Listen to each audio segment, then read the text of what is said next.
Entonces lo utilizan mucho para muchas cosas, entresacan muy alejado de su texto y por eso muchas personas que no lo han leído y han visto esta utilización, entonces una persona dice que la Biblia dice esto, que la Biblia dice lo otro, que la Biblia dice lo otro y todo el mundo comienza a interpretar subjetivamente a su saber y entender y resulta de que tiene un solo autor, tiene un solo autor.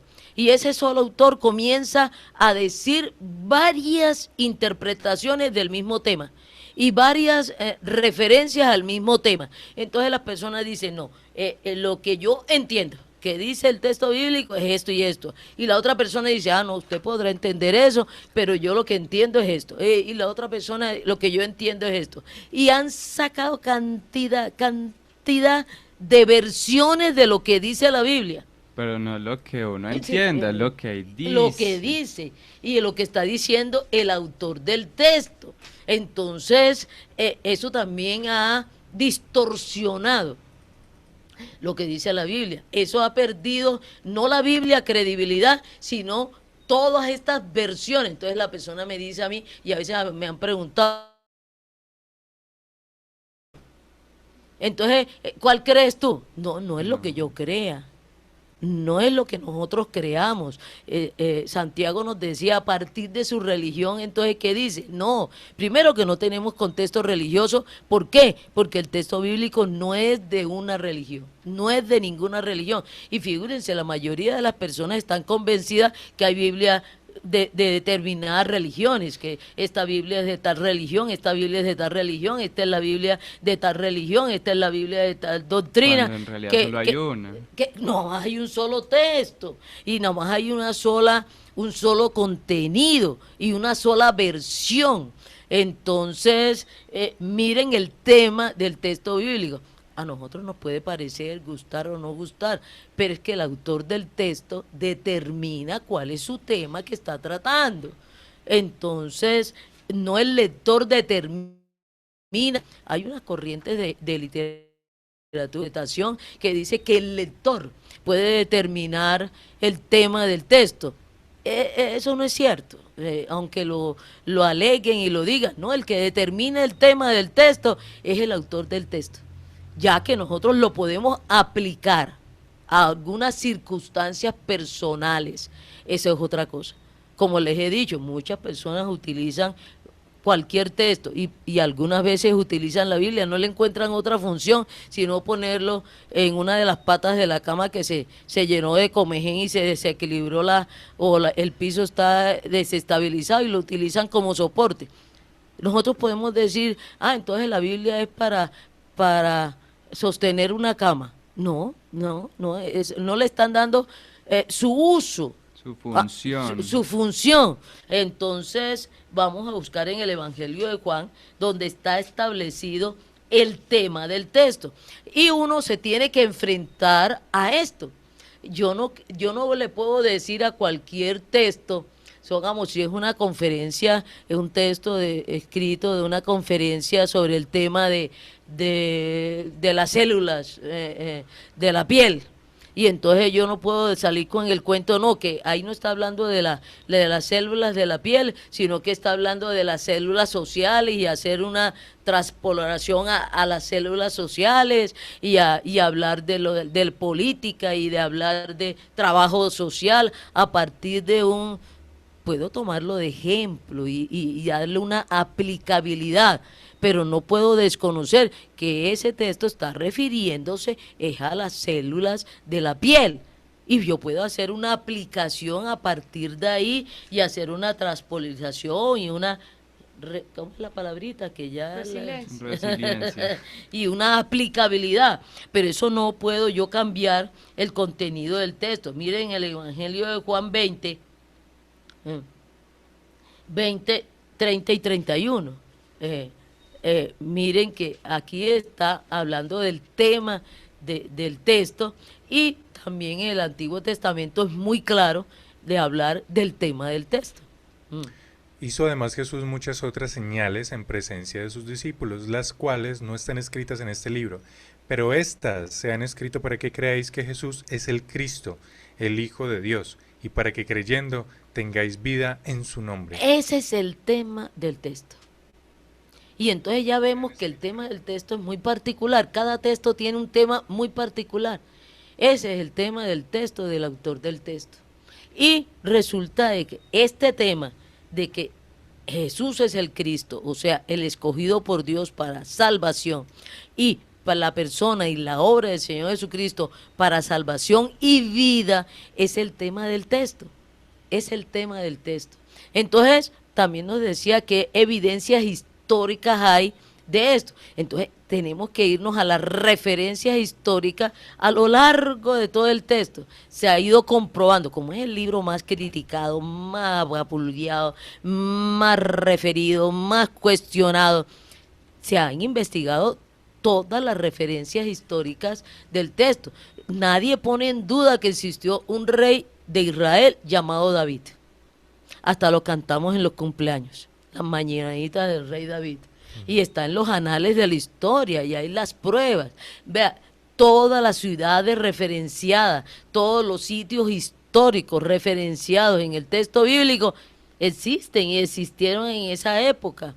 Aún hasta las doctrinas filosóficas y científicas de la época en que el Espíritu Santo inspiró a uno de los escritores. Eso era la ciencia que andaba en ese momento, la ciencia que andaba en ese momento, hace referencia, aunque no es un científico, pero hace referencia a la filosofía, a la ciencia del momento en que se escribió. Eso lo tenemos que tener en cuenta, los datos históricos.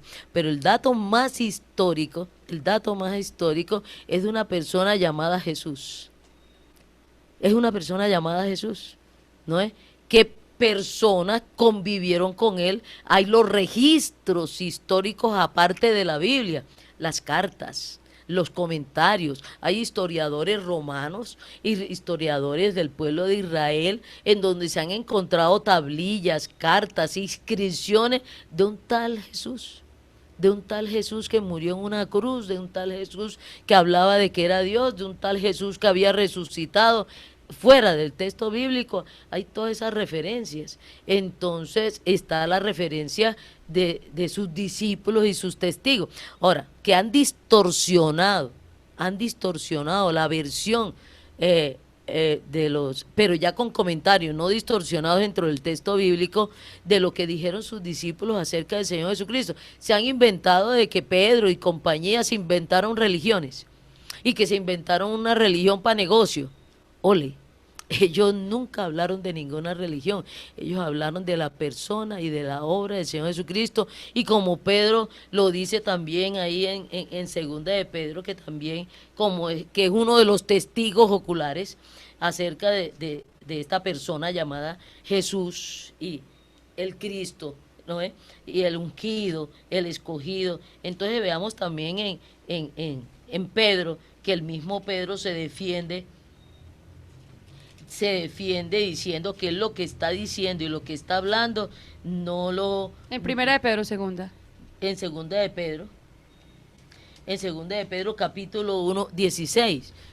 ¿No? Tenemos que enfrentarnos a estos personajes que son testigos de esta persona y de las actuaciones, y miren lo que está diciendo Pedro aquí en su segunda carta de Pedro, capítulo 1, versículo 16.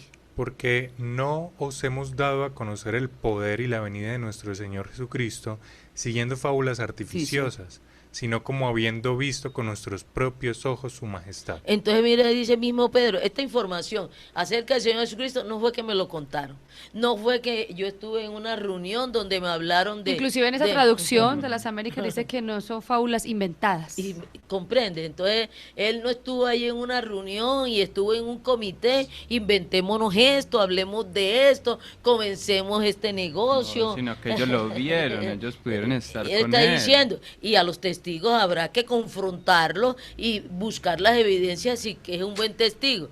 Pero hasta el día de hoy, aunque la gente se han inventado a nombre de Pedro religiones y a nombre de Pedro se han inventado cuestiones, religiones y negocios y cultura, y y lo que quieran a nombre de Pedro, pero Pedro no lo hizo. Ahí es mismo en Primera de Pedro, que es importante, ¿no? Miren en la Primera de Pedro, capítulo 2, versículo 4. Aquí está hablando Pedro, y miren de lo importante que está hablando Pedro y aclarando. Y las personas siguen creyendo lo contrario de lo que ha dicho Pedro. Entonces, confrontar la Biblia con todas estas mentiras, todas esas interpretaciones alejadas del texto, entonces uno no la puede tener aquí en consideración. Muchas veces nos hacen las preguntas, pero nos hacen las preguntas de las interpretaciones, no de lo que dice el texto. Por eso, aquí en este programa el objetivo es volver al texto y mirar lo que dice el texto para saber si es tratado por el Espíritu Santo en este texto, en donde él alega que él es su autor.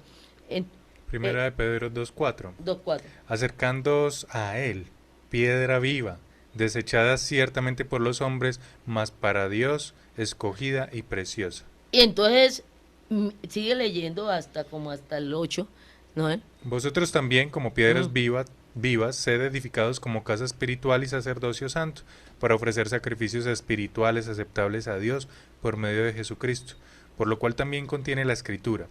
He aquí, pongo en Sión la principal piedra del ángulo, escogida, preciosa, y el que creyere en él no será avergonzado.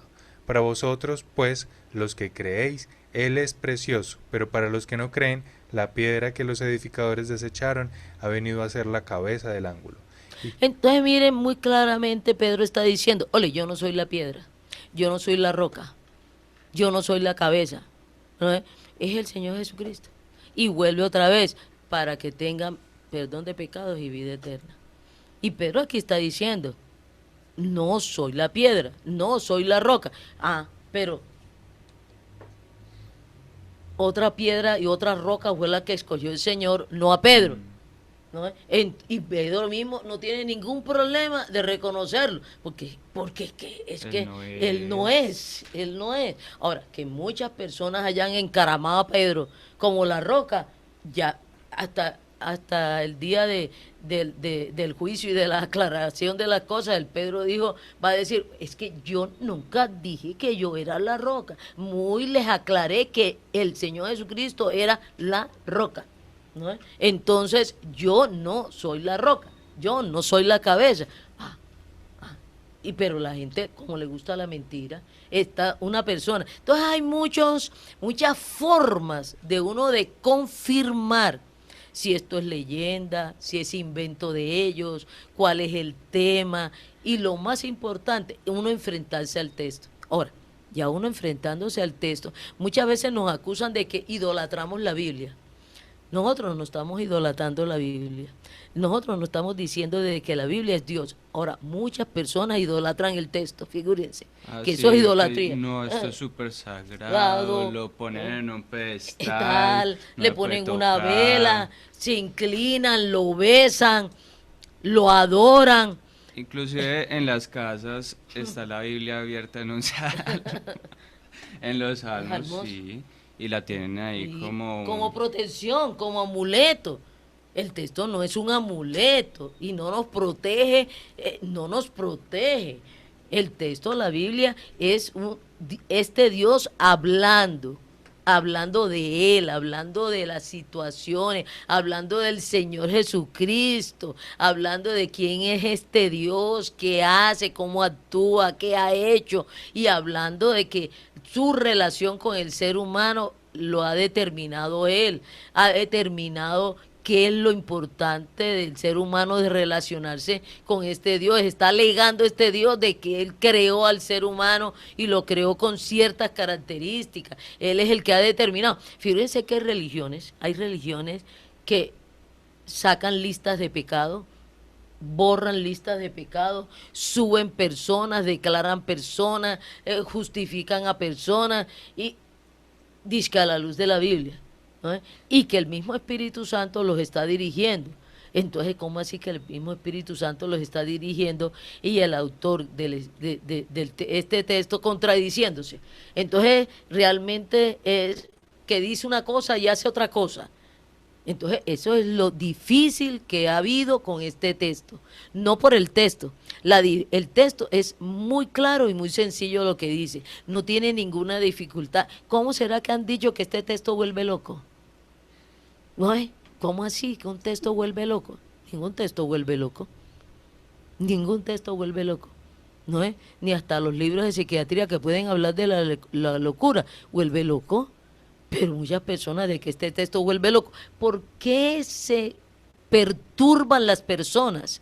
¿Por qué se perturban? Porque como vienen con toda una carga de distorsión de lo que dice el texto, entonces cuando se enfrentan al texto, esto está tan difícil, es que esto está diciendo otra cosa muy diferente a lo que me han dicho a mí que dice el texto, y más si lo sacan por pedazos. Si lo sacan por pedazos, entonces uno queda todo confundido, entonces la persona dice, ay no, yo no lo estoy entendiendo, esto me está confundiendo, esto me está produciendo miedo, porque es que está diciendo unas cosas que no dice la Biblia, entonces esto debe ser otra Biblia, y comienzan a mirar, esto debe ser otra Biblia, esto debe ser de los de quién, de los de cuántos. Vea, ningún religioso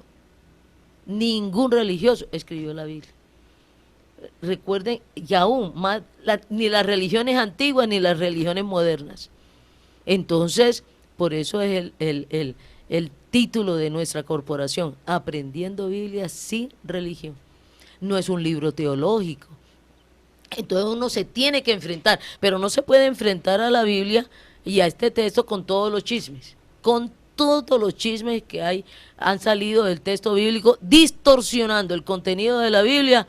Y las personas se siguen más por estas distorsiones, porque les llega a las personas y cuando ya se enfrentan al texto se dan cuenta y entonces no lo entienden, creen que se confunden, entonces dicen, no, es que yo no voy a cambiar de religión, eso me cambia de religión. Pues no solamente le cambia de religión, lo saca de cualquier religión, porque el texto bíblico no es cabeza, no es sustento de ninguna religión. Entonces, es muy importante, Santiago, que te leas el texto bíblico, que estudiemos desde la perspectiva histórica. Hay muchas evidencias. Tú dices que ¿dónde están las evidencias históricas? Las evidencias históricas están ahí. Se habla de una Jerusalén, Jerusalén está ahí. Se habla del pueblo de Israel, el pueblo de Israel está ahí. Se habla del imperio griego, el imperio griego estuvo ahí y hay 50.000 referencias al imperio griego. Se habla de Babilonia, Babilonia estuvo ahí. Se habla de Roma, Roma estuvo ahí. Entonces, de todas las ciudades, de todos los... O sea, si uno se pone a estudiar como la historia, puede irse dando cuenta que lo que dice el texto llamado la Biblia, sí está... O sea, lo que dice él sí ha pasado en la historicidad, digamos, de toda la cultura del ser humano, de toda la cultura de los diferentes pueblos que inclusive menciona la Biblia. Esa es la forma que, digamos, Santiago u otra persona que esté interesada puede ir indagando que lo que dice el texto sí es seguro, sí es históricamente. Ahora, con referente al Señor Jesucristo, nadie discute históricamente que existió esta persona llamada Jesús y que fue colgado en una cruz. Lo que se discute y es lo que analiza el texto bíblico y dice el texto bíblico que el Señor Jesucristo es Dios.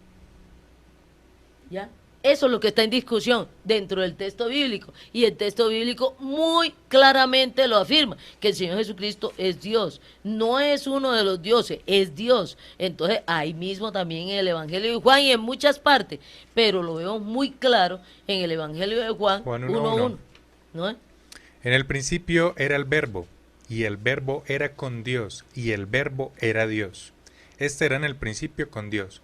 Todas las cosas por él fueron hechas, y sin él nada de lo que ha sido hecho fue hecho. En él estaba la vida, y la vida era la luz de los hombres. La luz en las tinieblas resplandece, y las tinieblas no prevalecieron contra ella. Hubo un hombre enviado de Dios, el cual se llamaba Juan. Bueno, vamos hasta ahí, o seguimos leyendo. 14. Y acá, y aquel Verbo fue hecho carne, y habitó entre nosotros, y vimos su gloria, gloria como del unigénito del Padre, lleno de gracia y de verdad. Entonces, vea, tenemos como testigo la historia, tenemos como testigo los testigos que se relacionaron, que vivieron todas estas cosas.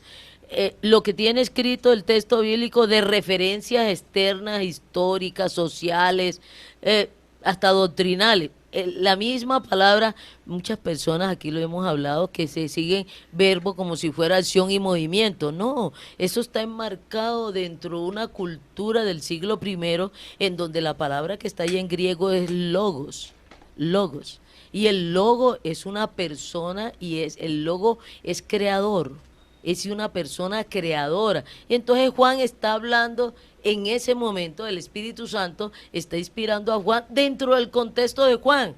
Juan lo que conoce es que el logos es una persona que es palabra, que es creadora, la palabra creadora, pero que es una persona. Y entonces por eso dice, esta persona creadora